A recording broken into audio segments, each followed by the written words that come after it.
UP में बारिश का कहर जारी है, जहां कई जिले बाढ़ की चपेट में है।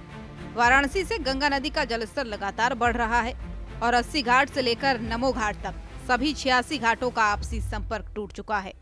एक घाट से दूसरे घाट तक जाना अब संभव नहीं रह गया है।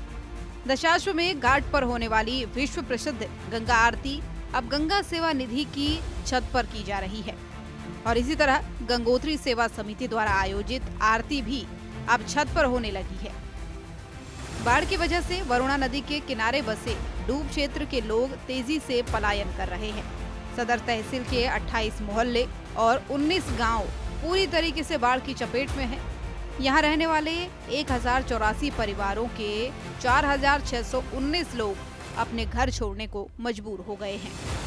मिर्जापुर में भी गंगा का जलस्तर लगातार बढ़ रहा है। बाढ़ जैसे हालात ने लोगों की परेशानियों को बढ़ा दिया है।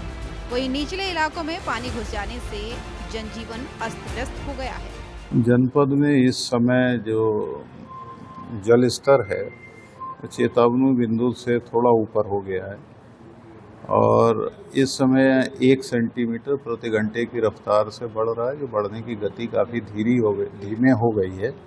वर्तमान में 76.78 है इस वाटर लेवल। इससे पहले का अगर बिंदु देखेंगे तो छतनाग में नदी स्टेबल है और छतनाग से पहले जो फतेहपुर है, कानपुर है गंगा नदी में, या यमुना नदी के भी जो पीछे के औरैया है, हमीरपुर है, उन सब जगह पर जल स्तर घट रहा है। तो इस बात की संभावना बहुत कम है कि जो वर्तमान स्तर से बहुत ज़्यादा वृद्धि होने की चांसेस ज़्यादा नहीं है। लेकिन अभी का जो जल स्तर है उसमें थोड़ा 3-4 सेंटीमीटर की वृद्धि हो सकता है और उसके बाद इस बात की संभावना है कि इसका जल स्तर स्टेबल हो जाएगा और उसके बाद फिर हो सकता है कि अगले 24 घंटे या 36 घंटे के बाद स्टेबल रहने के बाद फिर इसमें घटने की संभावना है।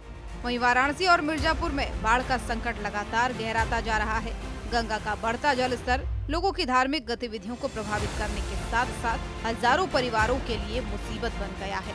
लोग पलायन कर रहे हैं और प्रशासन राहत और बचाव कार्यों में जुटा हुआ है। वाराणसी से लेकर मिर्जापुर तक गंगा के बढ़ते जल स्तर ने हालात बिगाड़ दिए हैं। घाट डूब चुके हैं, मंदिर जलमग्न हो गए हैं, लोग सुरक्षित स्थानों की तलाश में हैं। ब्यूरो रिपोर्ट, सूर्या समाचार।